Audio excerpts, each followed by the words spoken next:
자, 이제 말라기 두 번째 강의고요. 이제 학계서열의 말라기 마지막 강의입니다. 우리 지난주까지는 그 말라기는 여섯 가지 단락으로 구분이 됐는데 지난주까지 이제 두 단락을 나눴습니다. 첫 번째 단락에서는 하나님께서 내가 너를 사랑하였다라고 이 사랑을 고백하는데 이제 사람들이 언제 우리를 사랑했습니까? 이렇게 이제 되물었죠. 그러면서 이제 하나님께서 이제 너희들의 그 죄악들을 하나하나 다 이렇게 지적하고 드러내는 그런 내용들이 두 번째 단락에 이어서 나왔습니다. 그래서 두 번째 단락의 그 대상은 이제 제사장들에 대해서 이야기를 했어요. 그래서 너희가 드리는 그런 재물이나 이런 것들을 총독에게 가져가 보라. 그들이 기쁘게 받겠느냐, 뭐 이런 어떤 내용이었죠. 그러니까 하나님 앞에 제대로 예물을 드리지 않았고요. 눈먼 것, 뭐 아무거나 대충 그러면 안 된다라는 사실을 알면서도 그렇게 했다. 그러면서 하나님이 또 이제 말라기 선지자를 통해 지적했는데 언제 우리가 하나님을 뭐 그렇게 대우했습니까? 이런 식으로 그러니까 알면서 그렇게 막 되물은 그런 이제 그 제사장들의 그런 아주 잘못된 그 태도를 봤죠. 그러니까 하나님을 좀 가볍게 대한 거예요. 또 심하게 말하면 조롱하듯. 그러니까 아니 우리가 섬기는 하나님이 그 하나님 맞습니까? 우리가 기대하는 것하고 전혀 달랐다라는 것이죠. 그래서 성전은 솔로몬의 성전처럼 회복될 것만 같은 어떤 그런 생각이 있었는데 너무 작았고, 그리고 정치적으로 독립이 되어야 회복이 아닌가 생각했는데 여전히 식민지 안에서 그냥 총독이 있을 뿐. 그러나 그 총독은 이제 뭐 페르시아가 임명한 총독이었고, 이러한 상황에 대해서 이 사람들이 제대로 하나님의 역사가 너무 작은 거 아니냐, 이게 뭐냐. 그래서 하나님을 믿긴 믿었지만 이제 페르시아의 신보다 우리의 하나님이 더 작다, 뭐 이런 식으로 아마 좀 생각하지 않았을까. 그러면서 그 하나님이 작은 신으로 여기고 그냥 대충 해도 괜찮다. 하나님의 우리를 향한 대우가 너무 작은 것이다. 그래서 나도 작게 대우하는 이러한 어떤 모습이었습니다. 근데 두 번째 단락은 이제 신실하지 못한 제사장들에 대해서 이야기를 했는데, 이제 세 번째 단락은 이제 백성들에 대해서 좀 이야기를 합니다. 이 세 번째 논쟁에 이제 몇 가지 단락이 있는데 주로 이제 결혼과 이혼 관련된 이야기, 그리고 이제 하나님에 대한 비유가 또 나오는데 첫 번째 단락에서는 아버지 뭐 이런 이야기가 나옵니다. 우리 본문 보면서 함께 이야기를 나누겠습니다. 우리는 한 아버지를 가지지 아니하였느냐. 이 아버지라는 단어는 신약에서 두드러진다라고 했죠. 예수님께서 하나님을 가리켜서 나의 아버지라라고 했을 때에 사람들이 너무나 깜짝 놀라면서 이거 신성모독 아니냐 이런 식으로 여겼습니다. 그래서 이 아버지라는 단어가 굉장히 희귀한 단어였다. 말라기에 한 번 나오고 신명기 모세가 이제 말하는 내용이 있는데 32장의 아버지다 뭐 이런 표현이 한 번 나옵니다. 아주 독특하고 이제 좀 특별한 그런 표현입니다. 우리는 한 아버지를 가지지 아니하느냐. 한 하나님께서, 여기서 중요한 거는 한 아버지, 한 하나님, 한 분이다. 그분이 우리 모두를 지으셨고 우리 모두의 아버지다. 이렇게 말하죠. 어찌하여 우리 각 사람이 자기 형제에게 거짓을 행하여. 그러니까 첫 번째 단락에서 제사장들에게는 하나님과의 관계를 물었죠.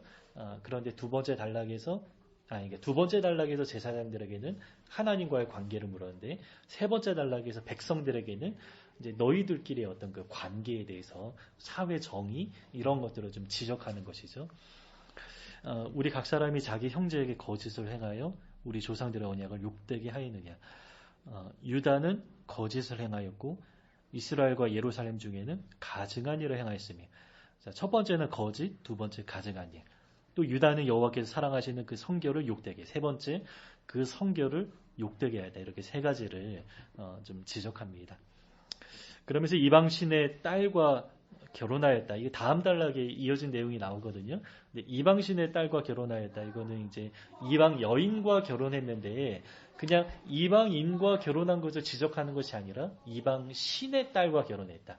그러니까 이제 우상 숭배와 관련된 그런 섞인 이런 어떤 신앙적인 문제를 지적하는 것이죠.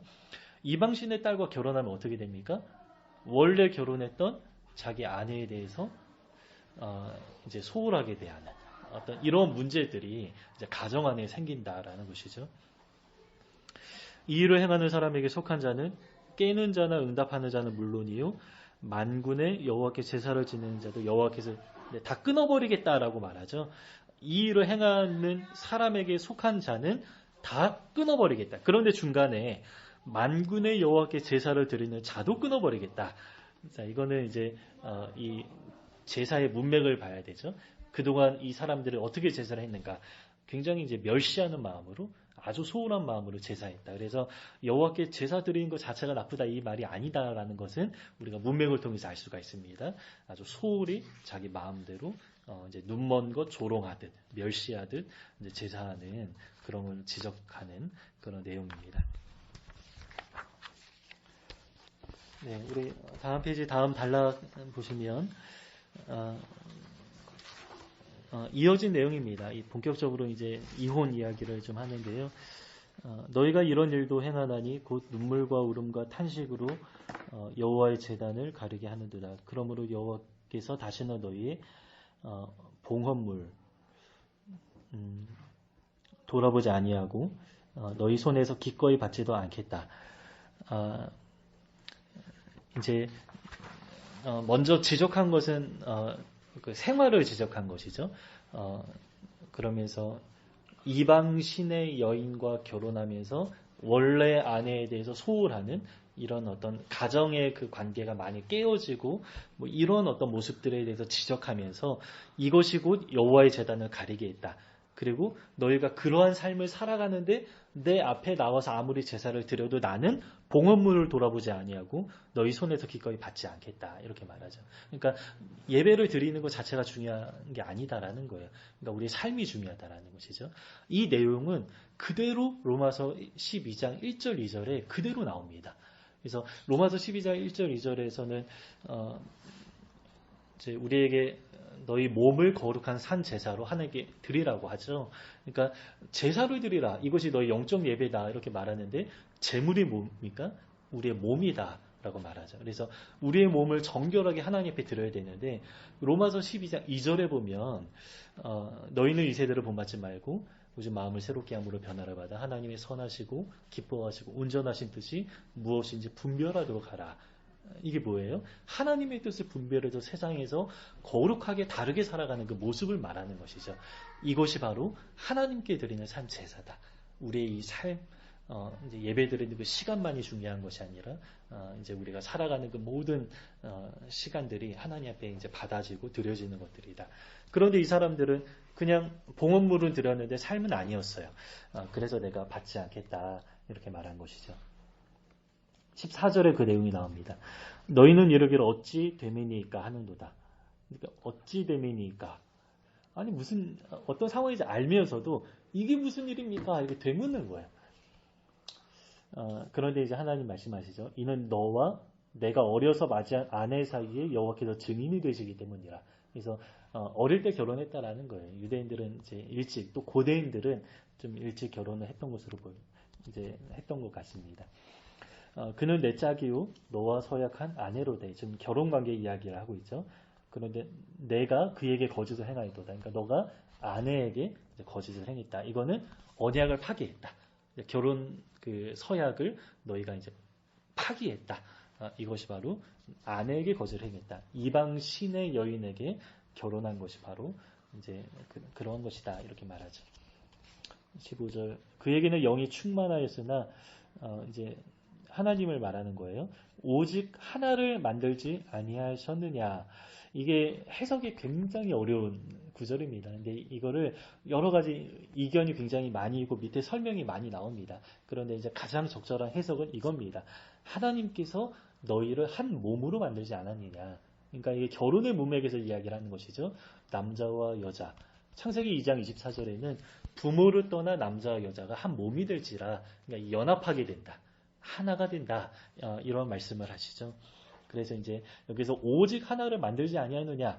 그것은 너희 결혼을 통해서 하나님께서 하나로 묶어주셨다. 연합하게 하셨다. 그래서 하나님 앞에서 서약한 것이다.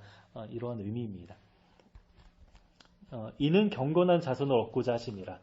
그 목적이 이제 경건한 자손. 그런데 이방 신을 섬기는 여인에게 또 다시 이제 결혼하게 되면 이제 완전히 신앙까지도 이제 흐려지고 무너지는 그런 일들이 나타나죠. 그래서 이는 경건한 자손을 얻기 위해서 너희들을 이제 이렇게 묶어주셨다. 이렇게 이제 말합니다. 그러므로 내 심령이 삼가지켜 어려서 맞이한 아내에게 거짓을 행하지 말지니라. 이스라엘의 하나님 여호와가 이르노니 나는 이혼하는 것과 옷으로 학대를 가리는 자를 미워하노라.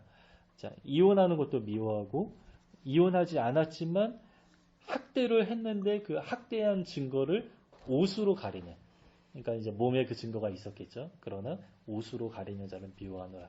만군의 여호와의 말이니라. 그러므로 너희 심령을 삼가지켜 거짓을 행하지 말지니라. 그래서 이제 이방 여인과의 어떤 그 결혼에 대해서 이제 지적을 하는데 단지 이방인이기 때문이 아니라 이방 신의 여인이었다. 그리고 어려서 결혼한 아내하고는 굉장히 이제 소원하게 되면서 학대하기도 하는 이런 결혼 관계, 이 가족 안에서 그런 결혼 하나님 앞에서 서약한 그러한 것들을 완전히 이제 무너진 이 삶에 대해서 이제 지적을 하는 것입니다. 자, 이제 네 번째 그 논쟁으로 갑시다. 여기는 심판의 메시지가 이제 주를 이룬다라고 합니다. 우리 48페이지 보면서 좀 이야기를 좀 합시다. 너희가 말로 여호와를 좀 괴롭게 하고도 지금까지 말로 여호와를 괴롭게 해서 우리가 언제 이런 식으로 하나님 앞에 계속 질문합니다. 알면서도 그렇게 말하는 것이죠. 너희가 말로 여호와를 괴롭게 하고도 이러기를 우리가 어떻게 여호와를 괴롭혀 드렸나이까 하는도다. 이는 너희가 말하기를 모든 악을 행하는 자는 여호와의 눈에 좋게 보이며 이 사람들이 이렇게 말했다라는 거예요. 악한 사람들이 하나님 앞에 좋게 보인다. 그러니까 악을 행했지만 힘과 권세를 가지고 있는 사람이 하나님께 인정받는다. 뭐 이런 식으로 좀 생각을 한 거예요. 실은 우리 시대도 크게 다르진 않습니다. 그에게 기쁨이 된다 하면 또 말하기를 정의의 하나님이 어디 계시냐. 근데 정의의 하나님이 아니다. 뭐 이런 식으로 좀 이야기를 하는 것이죠. 이제 이 말은 곧 하나님 악하다 이렇게 말하는 것 같아요. 악한 자의 하나님 이렇게 말하는 것이죠. 그래서 더 이상 내가 선을 행할 필요도 없고 선을 행하면서 하나님의 복을 기대할 필요도 없다. 이런 식으로 하나님을 이제 뭐 조롱하듯이 그렇게 좀 이야기를 하는 것입니다. 선한 하나님, 신뢰할 만한 하나님에 대한 그 믿음이 완전하게 무너져 있는, 완전히 이제 실족해 있는 그런 상태다. 이렇게 좀 볼 수가 있습니다. 이어진 문단 봅시다. 3장 1절입니다. 만군의 여호와가 이르노라 보라 내가 내 사자를 보내리니. 네, 갑자기 이 말씀이 나오죠. 그러니까 지금 이 말로 괴롭게 하는 그 이야기가 나오면서 갑자기 이 문단에서는 이제 사자를 보내겠다 이런 이야기가 나옵니다. 이제 그 하나님의 때는 갑자기 임한다라는 것이고 특별히 하나님의 심판 너희가 예기치 않을 때에 갑자기 하나님의 심판이 임할 것이다. 이제 경고의 메시지로서 지금 이 이야기를 하는 것입니다. 다시 만군의 여호와가 이르노라 보라 내가 내 사자를 보내리니 그가 내 앞에서 길을 준비할 것이요 또 너희가 구하는 바 주가 갑자기라고 나오죠. 주가 갑자기 그의 성전에 임하시리니 곧 너희가 사모하는 바 언약의 사자가 임하실 것이라. 2절 그가 임하는 날을 누가 능히 당하며 그가 나타나시는 데 누가 능히 서리오. 감당 못한다라는 거예요. 하나님이 실제로 너희 삶 가운데 나타나시면 그 때가 되면 너희들은 결코 감당하지 못할 것이다. 이렇게 좀 이야기를 합니다. 그러면서 회개를 촉구하는 내용이 이어서 나옵니다. 그는 금을 연단하는 자의 불과 표백하는 자의 잿물과 같을 것이라. 그가 은을 연단하여 깨끗하게 하는 자 같이 앉아서 레위 자손을 깨끗하게 하되 금, 은 같이 그들을 연단하리니 그들의 공의로운 재물을 나 여호와께 바칠 것이라. 그때 유다와 예루살렘의 봉헌물이 옛날과 고대와 같이 나 여호와께 기쁨이 되려니야. 자, 회개를 촉구하는 내용이면서 내가 너희로 하여금 반드시 회개하게 하겠다. 여러분 이것도 하나님의 엄청난 사랑의 고백 아닙니까? 그러니까 너희에게 회개하라 이렇게 말하지 않고 내가 너희를 회개하게 만들 것이다. 너희를 지금 이 상태이지만 내가 반드시 거룩하게 만들 것이다. 다시 너희를 회복할 것이다. 이 하나님의 그 의지가 이게 표현되어 있는 것이죠. 하나님의 사랑이 이렇게 구석구석에 잘 나타나 있는 것입니다. 다음 페이지 봅시다. 3장 5절입니다. 그러나 또 이제 내가 회개하게 할 것이다 이렇게 좀 말했지만 그러나 또 경고의 메시지도 늘 함께 나옵니다. 내가 심판하러 너에게 임할 것이라. 점치는 자에게와 간음하는 자에게와 거짓 맹세하는 자에게와 품꾼의 삭세에 대하여 억울하게 하며 과부와 고아를 압제하며 나그네를 억울하게 하며 나를 경외하지 아니하는 자들에게 속히 증언하리라. 만군의 여호와가 말하노라. 그래서 너희 죄를 이제 드러내겠다. 이제 증언하리라. 하나님이 증인이라는 것이죠. 그래서 너희가 이제 재판대 앞에 섰을 때 하나님 자신이 증인으로서 이렇게 너희를 고발하게 된다라는 그런 내용입니다. 그 현행범이 바로 그런 것이죠. 누가 고발을 하면 증인이 필요합니다. 그런데 그 자리에서 잡히면 현행범이 되는 거예요. 그러면 증인이 필요 없죠. 바로 이제 구속하는 것이죠. 그래서 이제 하나님이 이제 증언한다라는 것은 이들이 이제 현행범이 되면 그렇게 이제 된다라는 것이죠. 근데 우리가 내용을 하나하나 보면 이 점치는 거 이거는 이제 우상과 관련된 거고 간음, 거짓 맹세 이거는 이제 이웃과 관련된 거고 억울하게 하고 압제하고 억울하게 하고 이 모든 게 또 이웃과 관련된 것이죠. 그래서 하나님을 경외하는 것과 사회 정의를 이루는 것이 이게 늘 함께 나오는 거예요. 그래서 이제 우리가 하나님을 정말 예배하고 경외하는 사람이라면 여러분 우리의 관심이 어디에 있어야 되냐? 힘들고 어려운 사람들 또 소외되고 절대 가난 가운데 있는 그런 사람들에게 우리의 마음이 많이 이제 가야 된다라는 것입니다. 그래서 요즘에도 제가 계속 이제 생각하고 있는 것인데 제가 뭐 고난에 대해서 설교를 좀 많이 하지 않습니까? 그런데 어떤 사람들은 내 삶에 별로 고난이 없고 나는 너무 평안하게 좀 지내는 것 같고 그러면 나는 뭐 잘못된 것이 아닌가 뭐 이렇게 좀 생각을 할 수도 있을 것 같아요. 그러나 이제 제가 말하는 그 고난 중에 또 어느 측면에서는 자발적인 그 고난도 있습니다. 그래서 자발적으로 나를 부인하고 나를 위한 삶을 내려놓고 다른 사람들을 위해서 살아가는 그런 모습이 우리 가운데 나타나야 하는데 정말 그것이 하나님 원하시는 삶이라면 교회 안에서 부자 있죠? 근데 부자 되면 하나님 축복받아가지고 와 되게 막 이렇게 잘 되고 부럽다. 하나님이 인정하신 삶이다. 이렇게 생각하면 우리 아까 본 내용이 있죠. 그러니까 그 악을 행하는 자는 하나님 인정하신다. 뭐 악과 부자를 뭐 바로 연결할 수는 없지만 어쨌든 교회 안에서 혼자 잘 사는 부자는 막 이렇게 부러워하고 추앙할 그 대상, 하나님의 축복을 받았구나 이렇게 생각할 대상이 아니라 부자는 정죄 받아야 되는 대상입니다. 왜냐하면 주변에 이웃들, 성도들, 어려운 사람들이 많이 있는데 나몰라라 하는 거예요. 나 혼자 집을 늘리고 나 혼자 비싼 거, 뭐 이렇게 비싼 옷, 나를 위해서 많은 것들을 좀 누리면서 다른 사람들의 그 고통 가운데 있는 그 사람들의 어떤 그 상황에 대해서는 조금 외면하고 이렇게 좀 나를 위해서 살아가는 그런 모습이기 때문에 부자로 그 모습이 나타나는 것이죠. 그래서 교회 안에서 부자는 나누지 않는 부자는 정죄를 받아야 됩니다. 그래서 하나님 경외 그리고 사회 정의 이 두 가지가 늘 균형이 있어야 된다 이렇게 좀 말하죠. 사회 정의의 측면에서 이제 계속 얘기를 했는데 다섯 번째 논쟁은 이제 예배에 대해서 또 이야기를 합니다. 여기도 좀 참 아픈 이야기가 많이 있습니다. 우리 말씀 보겠습니다. 3장 6절입니다. 나 여호와는 변하지 아니하나니 그러므로 야곱의 자손들아 너희가 소멸되지 아니하느니라. 만군의 여호와가 이르노라. 너희 조상들의 날로부터 너희가 나의 규례를 떠나 지키지 아니하였도다. 그러니까 계속 줄기차게 하나님의 말씀을 어기고 반역하는 그런 역사였다. 이렇게 말하고 나서 그런즉 내게로 돌아오라. 나에게로 돌아오라. 그러면 나도 너희에게 돌아가겠다.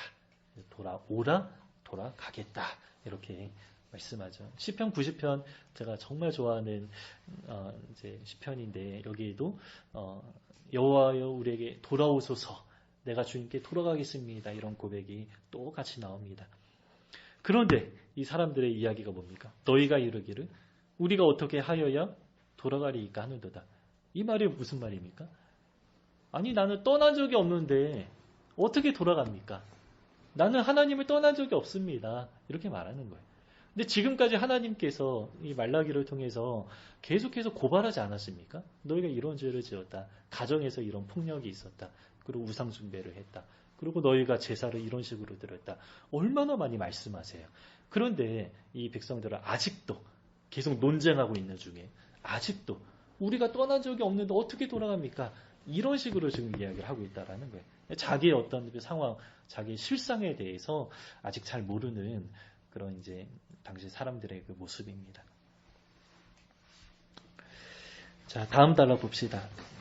이제 하나님이 계속 이제 죄를 지적하는데요. 우리 8절 보면 사람이 어찌 하나님의 것을 도둑질하겠느냐. 그러나 너희는 나의 것을 도둑질하고도 말하기를 우리가 어떻게 주의 것을 도둑질하였나이까. 그러니까 주님의 것을 도둑질했는데 우리가 무슨 주님의 것을 도둑질했습니까? 이렇게 되묻는 것이죠. 항상 이런 식이었어요. 사람들의 모습이. 이는 곧 11조와 봉헌물이라. 너희 곧 온 나라가 나의 것을 도둑질하였으므로. 온 나라라고 말하죠. 그래서 어떤 사람들은 이게 제사장들의 잘못이다, 레위인들의 잘못이다 이렇게 말하는데 이제 여기에서는 온 나라라고 말합니다. 그리고 문맥을 보면 제사장에 대한 이야기는 지나갔고요.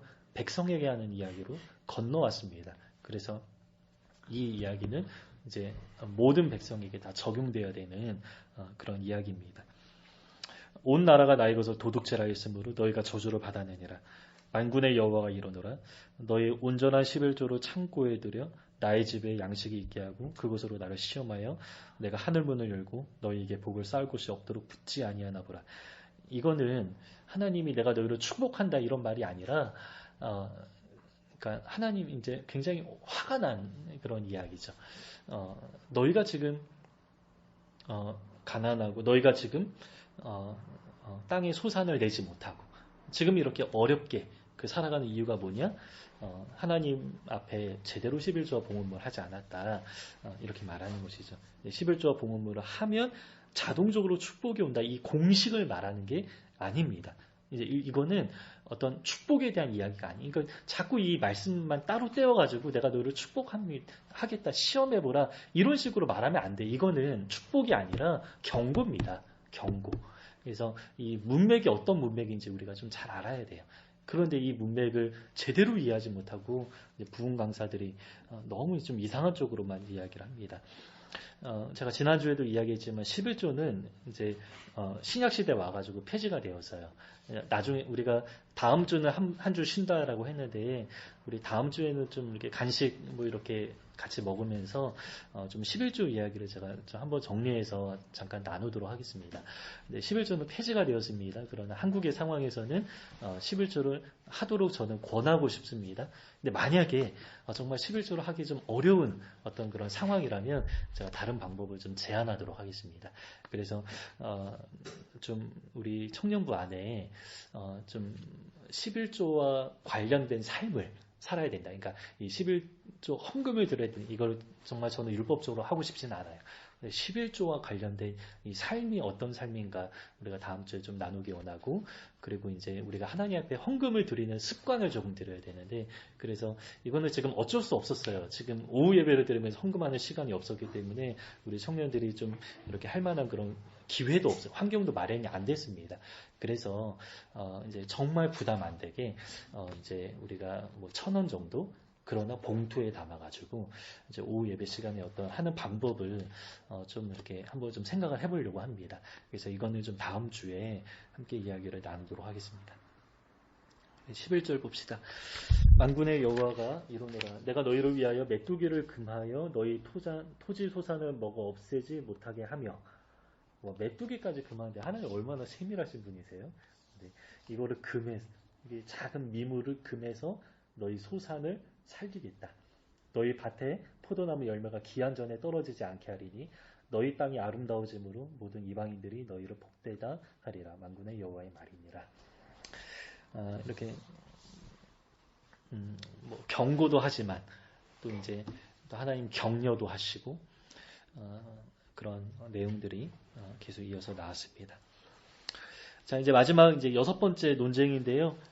이제 여호와의 날, 이제 선지자들의 가장 주된 주제가 바로 이것이죠. 그래서 말라기에서도 여호와의 날 이 주제로 마무리를 합니다. 3장 13절 보겠습니다.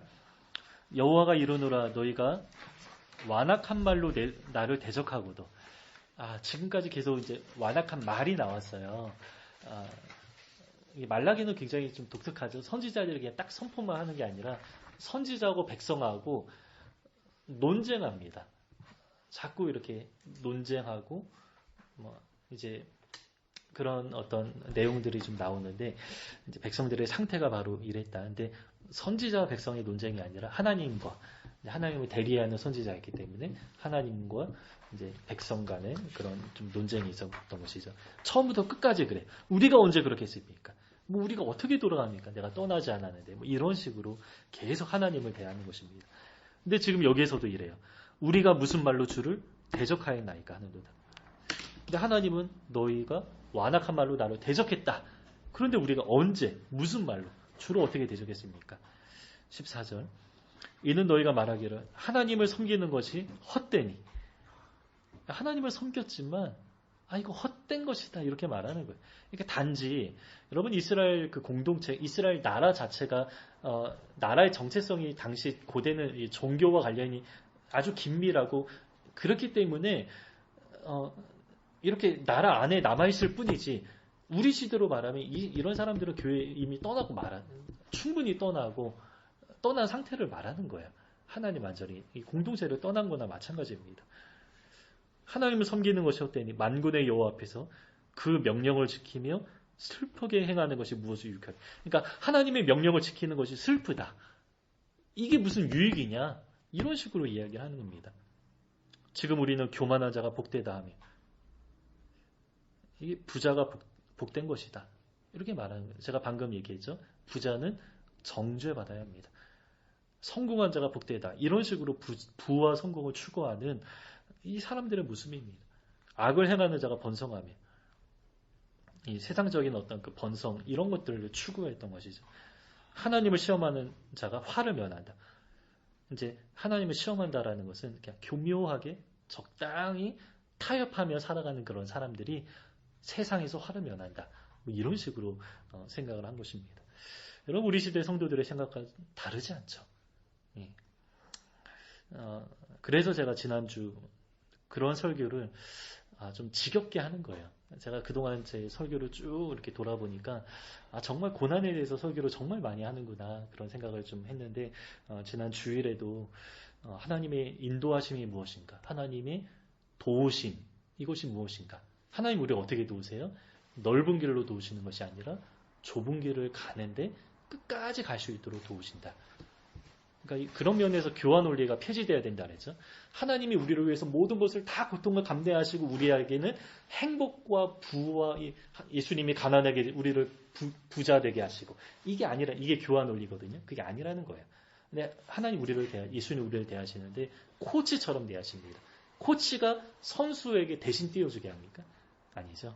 코치는 선수로 하여금 끝까지 완주할 수 있도록 도와주는 사람이 이제 코치인 것이죠. 바로 예수님이 우리를 그렇게 좁은 길로 끝까지 달려갈 수 있도록 도와주시는 분이지.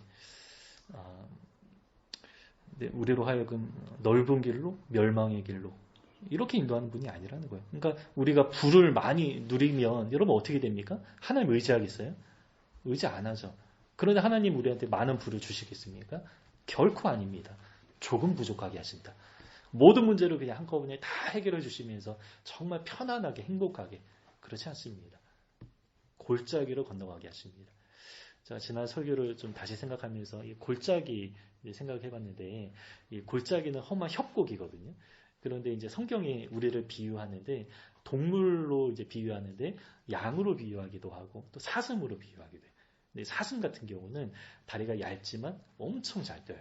그래서 성경에 나로 나의 높은 곳을 사슴처럼 막 뛰어다니게 하신다 이런 표현이 있어요.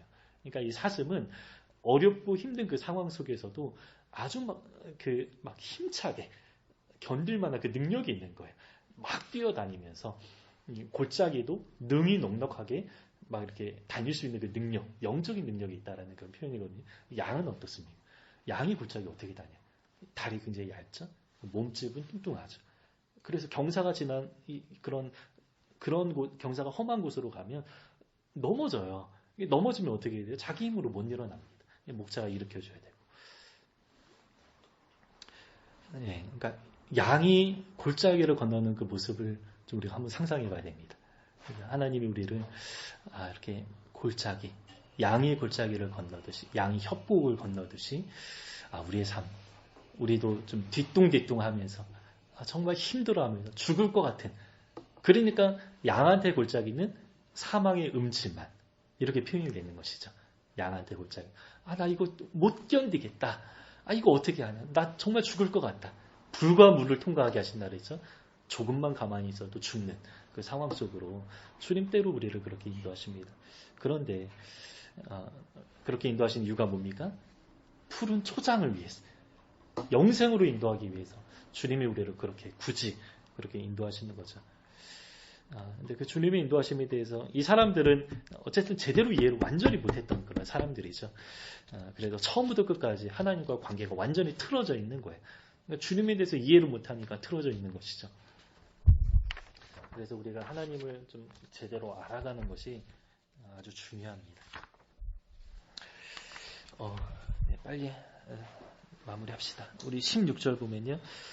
그때 여호와를 경외하는 자들이 피차에 말하며, 이제는 여호와를 경외하는 사람들이 나와요. 소수의 사람들이 말하는데 피차, 서로 격려하면서 서로 믿음의 고백. 왜 격려가 필요합니까? 어려운 상황 속에. 여호와를 경외하면 당시 상황 속에는 어렵게 살아갈 수밖에 없는. 지금도 마찬가지죠. 피차의 말함이 여호와께서 그것을 분명히 들으시고 여호와를 경외하는 자와 그 이름을 존중히 여기는 자를 위하여 여호와 앞에 있는 기념책에 기록하셨다. 그래서 서로 격려하면서 하나님이 너희 이름을 생명책에 기록하셨어. 우리는 푸른 초장으로 갈 수 있어. 우리 하나님의 나라에 다다를 거야. 우리는 영생을 취할 거야. 이런 식으로 서로 격려하면서 어려운 이 상황을 함께 이겨나가자. 이렇게 말하는 것입니다. 17절 만군의 여호와가 이르노라. 나는 내가 정한 날에 그들을 나의 특별한 소유로 삼을 것이요. 또 사람이 자기를 섬기는 아들을 아낀같이 내가 그들을 아끼리니. 자, 우리 아까 아버지라고 표현했습니다. 여기서는 우리를 아들이다. 여호와를 경외하는 자, 여호와를 존중히 여기는 자에게 아들이다. 이렇게 말하죠. 그때에 너희가 돌아와서 의인과 악인을 분별하고 하나님을 섬기는 자와 섬기지 아니하는 자를 분별하리라. 그래서 여호와의 날이 되면 이제 우리가 생명책에 기록되고 구별된다. 이런 이야기 있습니다. 다음 문단은 굉장히 좀 유명한 내용인데요. 오해가 많습니다. 너무 문자적으로 대해서 이거를 치료의 광선이라는 표현이 나오는데 이렇게 몸의 치료와 관련된 그런 내용으로만 이해를 하는데 문맥을 보면 몸의 치료를 암시하거나 명시하는 내용은 단 하나도 없습니다. 그래서 이 말씀이 어떤 의미인가 우리 문맥을 통해서 함께 보겠습니다. 만군의 여호와가 이르노라. 보라, 용광로 불 같은 날이 이르리니. 그러니까 여호와의 날이죠. 용광로, 심판을 말합니다. 교만한 자와 악을 행하는 자는 다 지푸라기에 같은 것이라. 와, 여러분 불 앞에 지푸라기가 어때요? 너무 한없이 그냥 타서 없어져 버리는 것이죠. 그만큼 악인들이 높은 자리에 올라가고 부를 누리고 막 이런 식으로 살아도 하나님 앞에서는 너무 가볍게 심판받는 그런 존재가 될 것이다. 이렇게 말하는 겁니다. 그 이르는 날에 그들은 살라. 그 뿌리와 가지를 남기지 아니할 것이로다. 그러니까 뿌리와 가지 없다. 그러나 내 이름을 경외하는 너희에게는 공의로운 해가 떠올라서 치료하는 광선을 비추리. 근데 왜 치료가 필요합니까? 어렵게 살아가는 이 삶의 현실을 하나님께서 회복시켜 주겠다 이 말인 거예요. 그래서 이 치료하는 광선이라는 것은 예수 잘 믿으면 이렇게 병 안 걸리고 또 암에서 치료되고 이런 이야기가 아니에요. 여러분 예수님 안 믿어도 암에서 치료되는 이야기가 세상에 얼마나 많이 있습니까? 훨씬 많이 있습니다. 무슨 자연치료 받았다 이런 이야기 TV 틀면 나와요. 그리고 수술해가지고 뭐 병 나았다 이런 이야기도 얼마든지 많이 나옵니다. 그런데 예수 믿어서 이렇게 되었다. 그렇게 말할 수가 없죠. 물론 예수님 우리를 치료해 주시는 일들이 있습니다. 그러나 원리는 아니다 하는 것이죠. 특히 이 본문에서는 그 몸의 치료를 말하는 것이 아닙니다. 이 문맥이 그날이에요. 여호와의 날, 그러니까 마지막 날 말한 심판의 날, 이 날을 말하는 것입니다. 그래서 심판의 날 악인들은 그 지푸라기처럼, 그러나 의인들은 치료하는 광선이 우리에게 임한다. 이거는 우리가 이제 이 세상에서 힘들고 고통스럽게 살지만 이제 하나님 나라에 가면 이게 완전히 이제 회복될 것이다. 이렇게 말하는데 그 비유가 있습니다. 너희가 나가서 외양간에서 나온 송아지 같이 뛰리라. 자, 이게 뭡니까? 그러면 지금은 우리가 어떻게 살아가는, 의인들이 지금 어떻게 살아가는 거예요? 외양간 안에 묶인 송아지처럼 지금 의인들이 살아가고 있다라는 거예요. 상당히 제한받고, 그러니까 자유롭지 못한 이 상황 속에서 이제 살아가고 있다. 이 이야기인 것이죠. 그러나 묶인 송아지가 아니라 외양간에서 나와서 마음껏 이리저리 뛰노는 완전한 자유가 임하는 그런 날이 너에게 올 것이다. 이 말인 것이죠. 그래서 치료하는 광선, 이것은 비유로 말했습니다. 외양간에 나온 송아지 같이. 그래서 지금 우리는 외양간에 묶여있는 송아지와 같다. 여러 가지 제한이 많이 있죠. 이렇게 우리가 이제 세상이라는 제한이 있고요. 그리고 시간과 공간이라는 제한이 있고, 그래서 악한 환경이라는 제한이 있고, 이 안에서 우리가 참 힘들게 살아갑니다. 그러나 우리가 이제 완전히 회복되는 그 날이 오면 영적인 자유가 임하고 우리의 몸의 자유가 임한다. 그래서 이 영적인 면도 그렇고 우리의 몸, 이게 로마서 8장에 피조물이 탄식하는데 그 날을 기다린다라고 하죠. 완전히 회복돼 완전한 자유가 임하는 그 날을 기다린다. 그래서 이 내용은 어떤 개개인에게 몸의 치료를 말하는 것이 아니라 이 종말론적인 그 날을 이야기하는, 예수님께 다시 오시는 이제 그 날을 말하는 것입니다. 3절, 또 너희가 악인을 밟을 것이니 그들이 내가 정한 날에 너희 발바닥 밑에 재화가 될 것이라. 네, 만군의 여호와의 말입니다. 이 하나님의 심판에 대해서 마지막으로 그렇게 좀 이야기를 했습니다.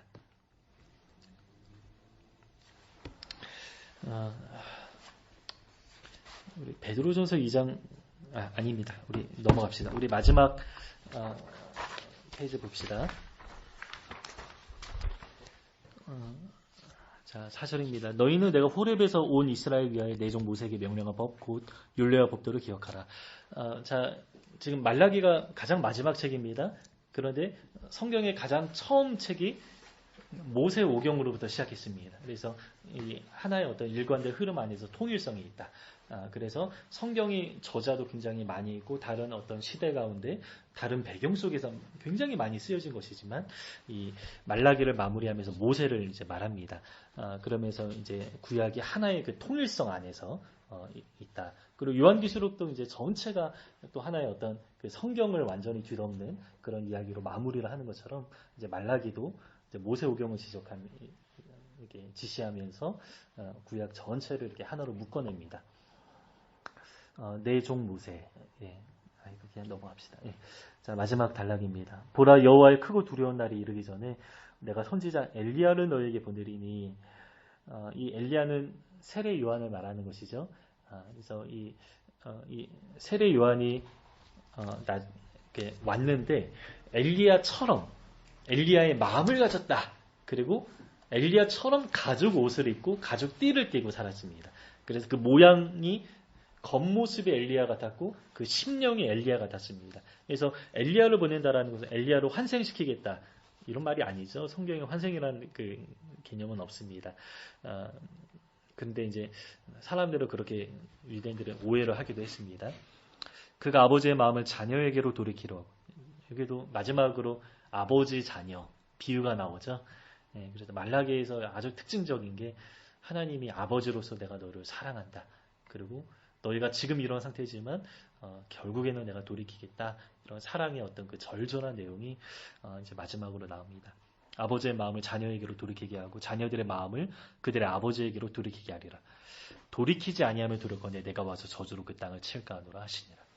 그래서 마지막 여호와의 날 말하면서 이제 엘리야를 보내겠다라고 하면서 또 이제 경고하는 그런 내용으로 이렇게 좀 마무리를 하면서 이제 예수 그리스도의 그 오심을 이렇게 좀 예비하는 이제 세례요한이 그런 역할을 한 것이죠. 이제 그런 내용으로 이렇게 좀 마무리를 했습니다. 그래서 우리가 말라기를 이렇게 2주에 걸쳐서 보았는데 굉장히 좀 아픈 내용이 굉장히 많이 있고 때로 이제 우리의 이야기 그리고 우리 한국교회의 이야기 참 많이 있다. 그래서 우리가 회개할 것들이 있다면 하나님 앞에서 좀 회개하고 또 우리 한국교회도 기억하면서 우리 또 성도들 기억하면서 우리가 함께 좀 하나님 앞에 좀 중보 기도도 해야겠다 그런 생각이 좀 듭니다. 이상으로 말라기 그리고 학개서가랴 말라기까지 강의 마치겠습니다.